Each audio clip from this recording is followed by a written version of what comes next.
kalau pelayanannya biasa, apakah influencer akan banyak datang? Enggak, belum tentu. Kecuali orang yang suka makan.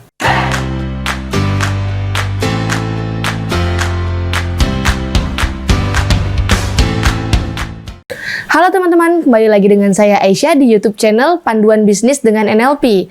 Oke teman-teman, pada sesi kali ini kita mau bahas nih mengenai restoran yang lagi viral gitu ya teman-teman, Karen's Dinner. Oke, sebelum kita bahas lebih lanjut nih teman-teman, kita simak yang berikut ini dulu ya. Sebelum Anda lanjut nonton video ini, silakan Anda subscribe, like, dan share kepada teman-teman Anda sehingga channel ini bisa bertumbuh. Oke teman-teman, sekarang kita sudah bersama Coach Antonius Arif. Kita sapa dulu coachnya. Halo Coach Arif. Halo. Gimana Coach, masih semangat hari ini Coach? Ya, agak sedikit lelah karena udah banyak meeting dan sebagainya. Dan nanti ngajar lagi ya? Iya, betul. Saya harus ngajar tuh setiap hari.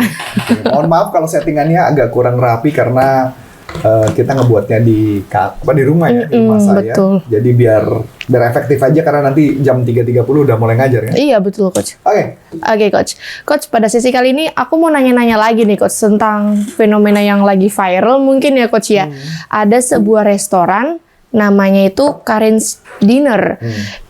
Kalau dilihat dari berita ataupun kontroversi dari orang-orang gitu ya Coach ya, pelayanannya itu kurang gitu ya Coach ya, dengan ide-ide yang tidak sopan gitulah ya Coach dapat dikatakan. Itu emang sebenarnya itu Karen's Dinner itu apa sih Coach kalau boleh tahu? Oke, konsepnya dulu saya cerita dulu ya. Jadi gambarannya. Jadi Karen's itu apa sebenarnya Karen's? Ya ini kalau teman-teman dengar ada suara kucing ini karena ada kucing-kucing tetangga kayaknya mereka mau menikah ya. Iya. Atau mereka lagi engagement ya. Mungkin ya Coach ya. Jadi Karen's itu diambil dari konsep katanya kayak konsep di Amerika. Jadi kalau orang yang namanya Karen's, gitu, Karen's itu adalah orang yang jutek, orang yang cuek, orang yang masa bodoh, orang yang nggak bisa dibilangin, dan biasa Karen's itu biasanya wanita. Makanya jadi disebutnya Karen's gitu ya. Karen's itu ada istilah aja nih. Jadi kayak ngeledekin orang dong. Ih Karen's banget tuh orang tuh gitu. Jadi kalau Karen's misalkan peraturan misalkan harus pakai masker, dia nggak mau pakai masker. Oh, nyeleneh gitu ya. Kalau mama dia nggak pakai masker, udah nggak boleh masuk peraturan toko, dia akan ngotot. Oh lu gitu ya, gue rekam. Dia rekam. Oh jadi lo melanggar hak institusi saya. Saya punya hak karena di Amerika kan kebebasan penting, iya gitu betul kan? Dituntut dan sebagainya. Atau naik pesawat terbang gitu ya. Kalau naik pesawat terbang, orang yang ngelayanin yang nggak bagus, dia bisa seenaknya perutnya gitu ya. Jadi Karen's itu adalah orang-orang yang bisa dikatakan nyebelin banget gitu. Jadi bakal misalkan contoh Karen's, misalkan ada orang bawa mobil di Amerika gitu ya. Terus orang tersebut mungkin bolak-balik gitu ya, kelihatan mencurigakan, orang Karen's udah kelakuannya udah nyebelin banget gitu Karen's gitu. Itu istilah Karen's. Dan biasanya Karen's itu biasanya di konsep Amerika kebanyakan biasanya, ya ini cuma kalimat biasanya, biasanya orang-orang yang rambutnya kuning. Oh, dengan blonde. Jadi kata Karen's banget gitu. Jadi kadang-kadang dia lagi ngobrol beli misalkan dia mau ngambil makanan dia atau ngantri dia robos dan sebagainya. Karen's itu ngerasa dirinya paling benar. Dia nggak ngerasa salah ya dirinya. Dia nggak ngerasa salah, dia ngerasa dirinya benar. Jadi konsepnya itu. Nah, Karen's itu diambil, diadaptasi ke Australia. Saya nggak tahu apakah di Australia ada istilah Karen's, saya nggak tahu. Tapi kalau di Amerika ada istilah Karen's. Nah di Australia itu dibikinlah restoran yang namanya Karen's Diner. Nah, Karen's Dinner itu tujuannya cuma satu. Tujuannya adalah mereka melakukan penelitian. Katanya kalau mama restoran makanan enak itu udah lumrah.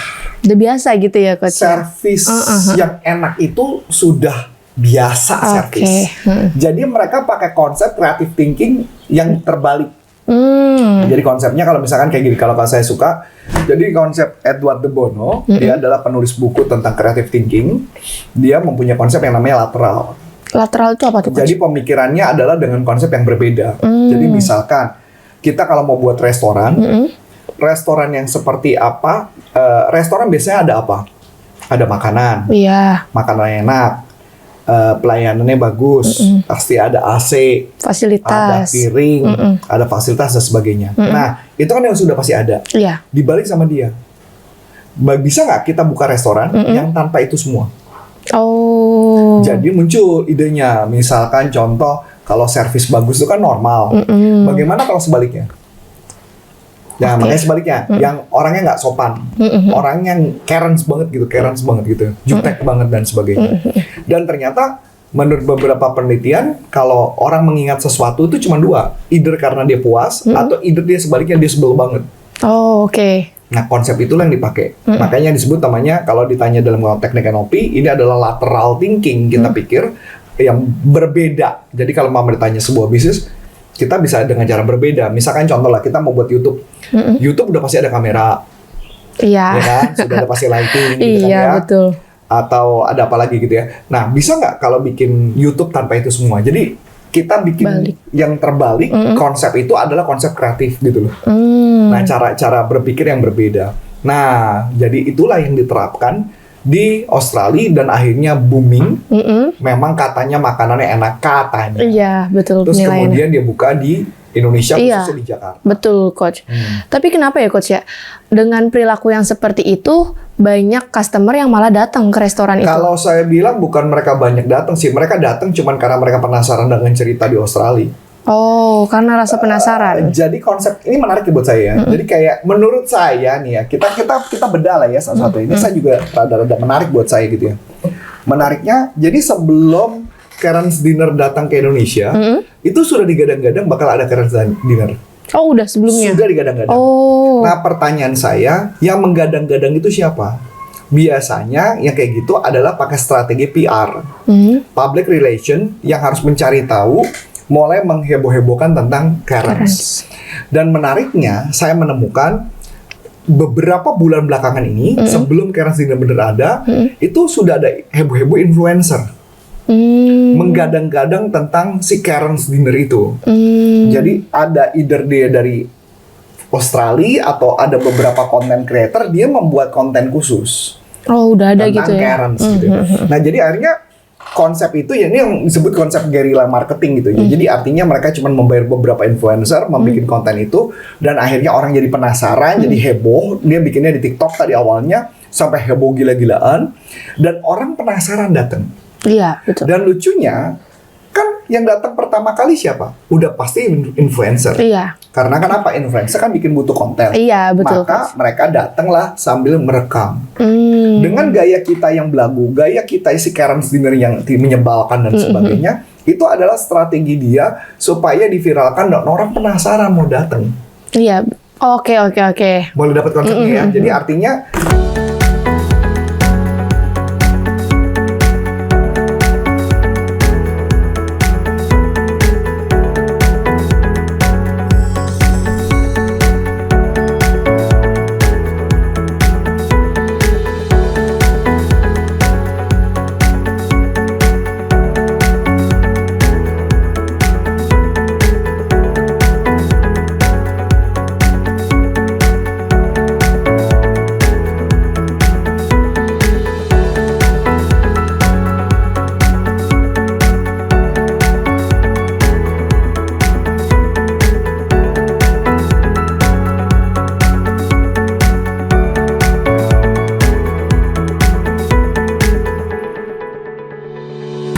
pelayanannya biasa, apakah influencer akan banyak datang? Enggak, belum tentu. Kecuali orang yang suka makan.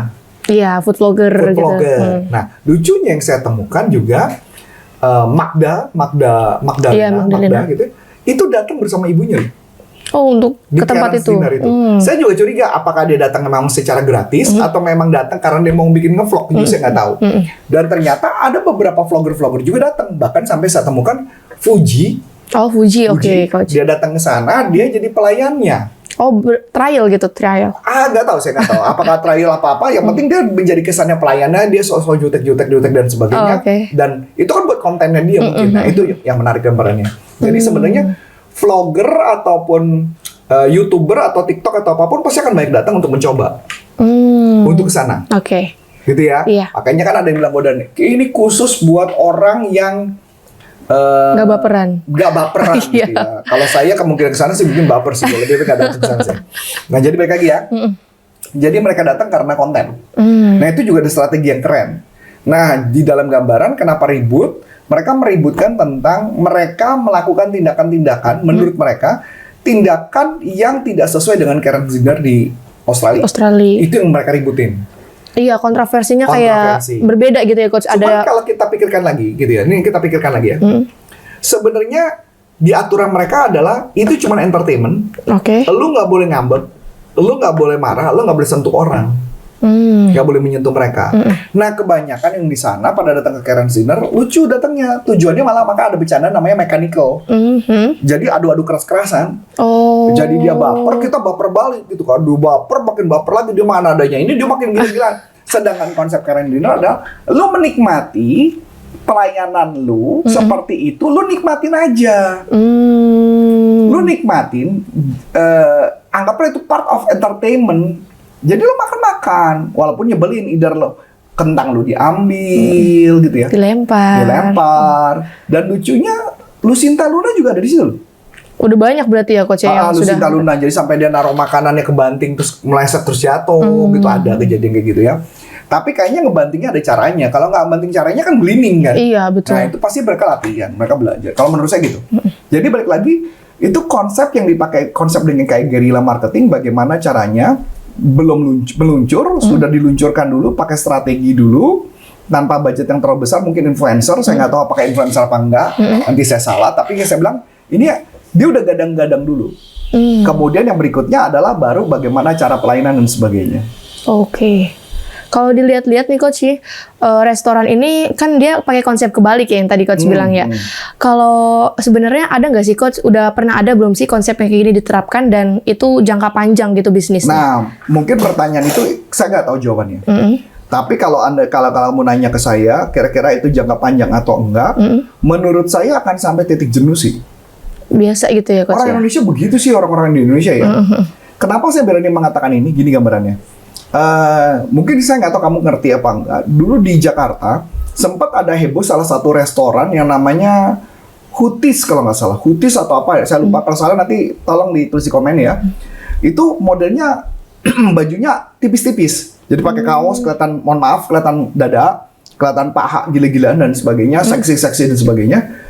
Itu sempat rame di awalnya. Oh. Sempat rame di awalnya, kalau nggak salah bukan daerah kawasan Blok M atau mana, sempat rame, abis itu sekarang ditutup.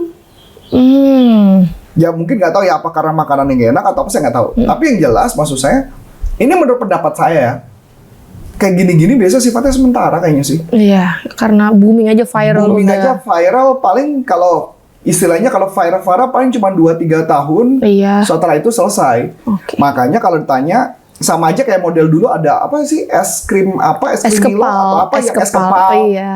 Terus atau yang bikin es krim pakai kuburan. Oh iya benar Ya kan coach. gitu ya. Itu kan cuma sifatnya rame doang sebentar, habis itu tutup kan. Ya kalau menurut saya cuma sifatnya seasonal sih. Ini menurut dugaan saya. Kecuali Sebelum Anda lanjut nonton video ini, silakan Anda subscribe, like, dan share kepada teman-teman Anda sehingga channel ini bisa bertumbuh. jadi yang namanya produk bisnis kan ada yang namanya life cycle tuh. Oke. Jadi ada produk, jadi ada sifat yang pertama perkenalan, terus kemudian naik ke atas gitu ya, peak dan sebagainya, kemudian saturated baru turun kan. Nah memang kalau dari strategi marketing adalah ketika dia lagi naik, sebelum dia turun, dia sudah punya satu program lagi untuk menaikkan kembali ke atas. Oh, planning ya gitu ya coach. Memang ya? Planning begitu. yang Jadi lain. setiap strategi harus kayak gitu. Jadi kita udah punya strategi A, B, begitu C, dia sebelum sampai turun, dia udah naik lagi. Nah kalau istilahnya saya, kalau kita di dalam dunia pelatihan, artinya ketika kita sudah mulai turun, saya udah punya pelatihan lain yang naikin ke atas. Oh, oke. Jadi kayak gitu ya, begitu sudah mulai turun, saya naikin ke atas lagi, jadi sodok lagi gitu. Nah, itu konsep untuk mempertahankan market. Kalau contoh produk kopi adalah ketika produknya sudah mulai jenuh, mereka keluarin varian baru. Setiap mau jatuh, varian baru keluar. lagi. Nah, itu yang disebut supaya life cycle-nya jadi panjang. Oh. Jadi setiap life cycle produk panjang. Jadi saya nggak tahu apakah Karen's Dinner nanti kalau dia mau turun, dia akan pakai life cycle apa, saya nggak tahu. Sama aja kayak McDonald sebelumnya burger, kemudian menjadi ayam, kemudian bisa jadi macam-macam dan Iya, sebagainya. betul. Karena itu life cycle. KFC juga sama. Selalu memperluncurkan. Mempertahan. Secara omset mereka sama, walaupun keluar produknya bisa berbeda, tapi produk aslinya memang tetap ada. Ada. Itu kan konsep bagaimana mempertahankan cycle, dia balikin lagi ke atas, naikin lagi ke atas. Kalau enggak sih, finish. Setiap bisnis apapun tetap ada life cycle. Cuma life cycle-nya berapa lama, itu yang memang kita harus siapkan. Varian seperti apa, konsepnya seperti apa, saya nggak tahu. Nah, Karen's Dinner, kalau saya pribadi sih, saya nonton di TikTok-nya sih, saya nggak kuat ya. Kalau menurut saya ya, karena jutek dan sebagainya. Ya kalau setan-setan doang sih masih oke buat saya ya. Jadi ada loh konsep konsep yang menarik katanya kalau nggak salah masih ada sampai hari ini. Apa yang tuh, model Coach? konsep kebalik. Restoran makanan yang mahal Oke. nggak pakai lampu, Oh, gelap-gelapan gitu, Coach? gelap gulita. Jadi kalau makan tuh kadang-kadang pakai kacamata yang warna itu. Jadi masuk ke ruangan tuh gelap banget, gelap semua. Wah. Itu masih ada sampai sekarang. Oh, masih ada. Jadi balik lagi ya. Itu kan istilahnya experience. Cuman kalau ramenya akan sama seperti sekarang, saya nggak tahu, saya nggak bisa. Seenak-enaknya makanan kalau gue dibentak-bentak kayaknya juga Nggak nafsu. makan nggak jadi enak gitu ya. Iya, nggak Jadi nikmatin. enak gitu, nggak nikmat gitu ya. Nah itu sih gambarannya. Kalau di saya, karena udah terbukti kan, jadi misalkan kayak cewek seksi, dia buka cewek seksi kan harusnya target market cowok. Tapi buktinya apa? Turun. Dan Nah, artinya kayak gitu, nggak bisa. Jadi artinya tetap aja ada turun. Jadi tugas kita adalah menciptakan kayak gitu. Gitu kan? Oke, Coach. Mungkin itu dulu kali ya, Coach ya. Oke, teman-teman, aku mau bagi-bagi e-book nih, teman-teman, buat teman-teman. Jadi kami mau membagikan e-book yang berkaitan cara menemukan mental block dalam diri kita dan menghilangkan atau menterapinya seperti apa. Nah, kalau teman-teman mau mendapatkan e-book tersebut, teman-teman bisa langsung kunjungi di deskripsi YouTube ini ataupun di kolom komentar yang di-pin paling atas ya, teman-teman. Nantinya teman-teman akan mengisi biodata seperti nama, email, dan nomor telepon, dan nantinya e-book itu akan dikirimkan ke email teman-teman masing-masing. Oke, Coach Arif, kalau pengen mengikuti pelatihan yang berkaitan NLP, kan ini juga tentang bisnis ya, Coach ya? Untuk pelatihan NLP ada di kelas License Business Practitioner of NLP yang akan dijalankan di bulan Februari, dan kayaknya sepanjang video ini juga ada beberapa informasi tentang pelatihan-pelatihan tersebut. Jadi Anda bisa ikuti pelatihan tersebut. Jadi Anda bisa masuk ke nlpleadershipinindonesia.com. Di sana sudah ada jadwalnya. Itu aja. Oke. So akhir kata, saya Coach Antoni Saridan Dan saya Aisyah. mengucapkan terima kasih, sukses buat Anda dan sampai jumpa. Bye-bye. Bye-bye.